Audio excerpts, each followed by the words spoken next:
कि आप लोग अच्छे होंगे। I am introducing about BSc nursing course. इसमें आईएनसी फर्स्ट में फर्स्ट ईयर वाइज एग्जाम लेता था, अब हो गया इसमें सेमेस्टर वाइज एग्जाम लेता है, यानी 1 ईयर में डबल सेमेस्टर होगा। फर्स्ट सेमेस्टर की बात किया जाए, इसमें सब्जेक्ट की बात किया जाए कि फर्स्ट सेमेस्टर में कितने सब्जेक्ट हैं, तो टोटल 4 सब्जेक्ट हैं और एक्स्ट्रा में इंग्लिश रखा गया है। इंग्लिश की बात किया जाए तो उसमें कॉलेज, अपना कॉलेज जो होता है वो इंटरनल एग्जाम के पॉइंट ऑफ व्यू से इंग्लिश का एग्जाम लेता है।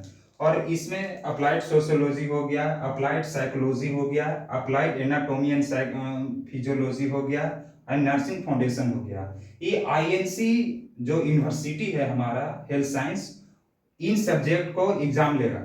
यानी आप बात करें तो आपका बैक लग जाएगा। आप साइकोलॉजी में आपका बैक लग फेल हो गया तो आपका बैक लग जाएगा, यानी फिर आपको फर्स्ट सेमेस्टर का एग्जाम दोबारा देना पड़ेगा। आप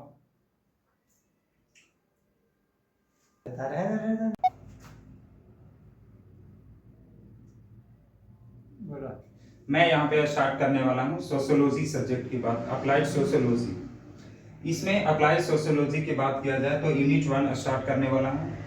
यूनिट 1 में पहला है कि इंट्रोडक्शन की बात किया जाए कि सोशियोलॉजी का क्या डिफिनेशन है, नेचर क्या है, स्कोप ऑफ सोशियोलॉजी क्या है, और फिर significant of sociology nursing. Nursing में हम सोशियोलॉजी का इम्पोर्टेंट की बात करेंगे और इसका डिफिनेशन भी पढ़ेंगे सोशियोलॉजी का कि सोशियोलॉजी होता क्या है, फिर इसका नेचर पढ़ेंगे, फिर इसका स्कोप ऑफ सोशियोलॉजी पढ़ेंगे कि इसका स्कोप क्या है। हम पढ़ तो रहे हैं सोशियोलॉजी, सिर्फ पढ़ रहे हैं कि एग्जाम में फेल होना है या पास होना है, लेकिन मेन मकसद क्या है, आखिर क्यों नर्सिंग बीएससी नर्सिंग में सोशियोलॉजी सब्जेक्ट को क्यों अप्लाई किया जा रहा है, हम लोग को क्यों बताया जा रहा है कि सोशियोलॉजी पढ़ना ही इंपॉर्टेंट है। तो इसमें बात करेंगे, इसके बारे में डिफिनेशन हम पढ़ेंगे। सोशियोलॉजी की बात किया जाए कि सोशियोलॉजी का क्या इंपॉर्टेंट है। सोशियोलॉजी की बात किया जाए तो इसमें hybrid term coined by French philosopher August Comte, जो हाइब्रिड, इसका सोशियोलॉजी की बात किया जाए तो 2 पार्ट में है। फर्स्ट टर्म जो है इसमें डिराइव होता है लैटिन वर्ड से, जिसको सोशियस बोलते हैं। सोशियस मीन्स होता है एसोसिएट या फिर सोसाइटी की बात करता है। फिर सेकेंड ग्रीक वर्ड आता है। ग्रीक वर्ड की बात किया जाए लोगस, लोगस है वो ग्रीक वर्ड है। इसमें लोगस की बात किया जाए तो स्टडी या साइंस होता है। अब एक्चुअली में हम समझते हैं कि सोशियोलॉजी का मतलब क्या है, तो literally means the study of science of society, यानी कहता है कि हम सोसाइटी के साइंस को हम स्टडी करेंगे, यही बताता है सोशियोलॉजी। सोशियोलॉजी को हम नर्सिंग फाउंडेशन में क्यों स्टडी कर रहे हैं, क्यों पढ़ रहे हैं, इसका इंपॉर्टेंट और क्लियर आगे हम बताते हैं। बात किया जाए इसमें कि जब हम सोशियोलॉजी की बात करते हैं तो सोसाइटी इसमें सबसे ज्यादा इंपॉर्टेंट है। सोसाइटी की बात करता है, यानी हम जानते हैं कि सोसाइटी में आखिर हो क्या रहा है, सोसाइटी किसको कहते हैं, सोसाइटी में क्या हो रहा है, ना हो रहा है सोसाइटी। और फिर इसका सोशियस की बात किया जाए तो इसको एसोसिएट भी होता है, जो जोड़ के रखता है। सोसाइटी वही जो एक दूसरे को जोड़ को रखता है, वही को सोसाइटी। और इसमें बात किया जाए इनका जो ऑगस्ट कॉम्ट है, इनका जन्म की बात किया जाए तो 19 जनवरी 1798 को हुआ।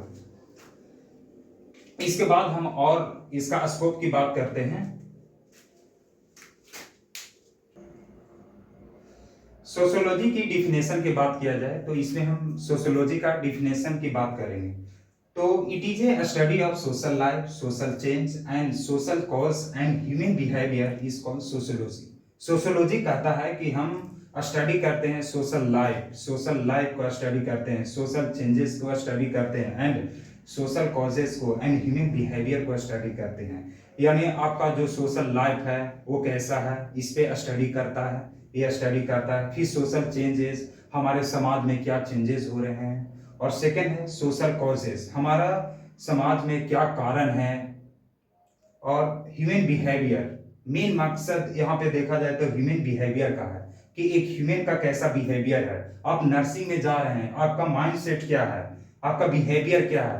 कोई मान लिया जाए कोई पेशेंट मिल गया, आप कह रहे हैं उसके साथ खेलने लगे या और कुछ करने लगे, तो यहाँ पे होता है ना कि आप जो इंजेक्शन लेके जा रहे हैं और जहां पेशेंट मिला उसके साथ आप खेलने लगे, तो इंजेक्शन का देना ही भूल जाइएगा। अगला पेशेंट को आपको लगाना है इंजेक्शन, आप उस इंजेक्शन के साथ खेलने लगे, उतने में भूल गए। तो ये मेंशन करता है यहाँ पे कि ह्यूमन बिहेवियर को स्टडी करता है सोशियोलॉजी। आपको अब क्लियरली समझ में आ गया होगा, आई होप कि क्लियरली आपको समझ में आ गया होगा कि सोशियोलॉजी का क्या इंपॉर्टेंट है और डिफिनेशन इसका क्या है। तो एक बार फिर से बात करते हैं। तो इसमें सोशल लाइफ को स्टडी करता है, सोशल चेंजेस को स्टडी करता है, सोशल कॉजेस को स्टडी करता है, ह्यूमन बिहेवियर को बात करता है कि आपका ह्यूमन बिहेवियर कैसा है, सोशल कॉजेस कैसा है। फिर स्कोप ऑफ सोशियोलॉजी की बात किया जाए कि इसका स्कोप क्या है। स्कोप कहने का मतलब है कि रीजन या साइज इसका सोशियोलॉजी का क्या है। तो कहता है it is the systematic study of society. हम सोसाइटी को एक सिस्टमेटिक में स्टडी करेंगे। ऐसा नहीं कि हम कहीं से आए बस देख रहे हैं सोसाइटी को कि ये ऐड कर देंगे, ये कर देंगे, वो कर देंगे, इसमें ये है वो है, बस हो गया। यहाँ पे एक सोसाइटी की बात किया जाए तो सिस्टमेटिक से कि ये ऐड हुआ तो इसके बाद ये ऐड करेंगे। और फिर बात किया जाए कि नेक्स्ट पॉइंट की बात किया जाए तो it look into how individual and society interact with each other.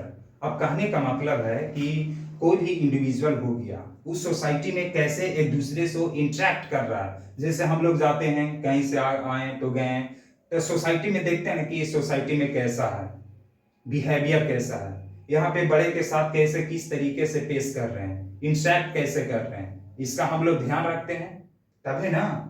और यहाँ पे सोसाइटी भी डेवलप होगा कि कोई भी इंडिविजुअल कैसे सोसाइटी में किस तरीके से एक दूसरे से इंटरेक्ट कर रहे हैं। हम लोग जब सोसाइटी में जाते हैं तो सीनियर मिलते हैं, उनको रिस्पेक्ट देते हैं, सही तरीके से बातें करते हैं। और इसमें दोस्त हो गया तो दोस्त का कैसा रहन सहन होता है, हाँ भाई कहाँ जा रहे हो, बस ऐसे ही बात करते हैं। लेकिन इस तरीके से हम लोग सोसाइटी में जो सीनियर का रिस्पेक्ट देते हैं, अपने पेरेंट्स के साथ कैसे बात कर रहे हैं, ये सबसे ज्यादा इंपॉर्टेंट है। तो यही सोशियोलॉजी डिफाइन करता है कि आपके लाइफ में कैसा है, आपका जो सोशल लाइफ कैसा है, सोशल चेंजेस कैसा हो रहा है, आपका ह्यूमन बिहेवियर क्या है, इसका इंट्रोडक्शन करता है। फिर नेक्स्ट पॉइंट की बात किया जाए, स्कोप ऑफ सोशियोलॉजी का नेक्स्ट पॉइंट पढ़ते हैं। इसमें नेक्स्ट पॉइंट की बात किया जाए, scope of sociology is very wide या large because whole society is the subject matter of sociology. कहने का मतलब है कि सोशियोलॉजी है वो बहुत बड़ा है, लार्ज है, क्योंकि इसका जो होल सोसाइटी है उसको एक सब्जेक्ट बनाया गया है, सब्जेक्ट मैटर करता है सोशियोलॉजी का। और फिर नेक्स्ट पॉइंट बताया जाता है कि it is difficult to determine that where sociology begin and its boundaries. बात किया जाए कि हम लोग को बहुत डिफिकल्टी होता है, बहुत डिफिकल्टी होगा कि हम नहीं यहाँ पे नहीं डिटरमाइन कर सकते हैं कि सोशियोलॉजी का स्टार्ट कहाँ हुआ, कहाँ से स्टार्ट हुआ सोशियोलॉजी, और इसका बाउंड्रीज क्या है। कि एक लिमिट होता है ना, लिमिट की बात किया जाए, यहीं पे बाउंड्री, जो बाउंड्री है यही लिमिट की बात करता है कि इसका लिमिट क्या है, इसका लिमिट क्या है। जैसे साइंस की बात किया जाए तो इसमें लिमिट थोड़ी होता है साइंस में कि हम लोग पढ़ते हैं कि यहीं तक लिमिट हो गया, और वैसे रहता था। अब बताइए कि 2 साल पहले 3 साल पहले कोरोना का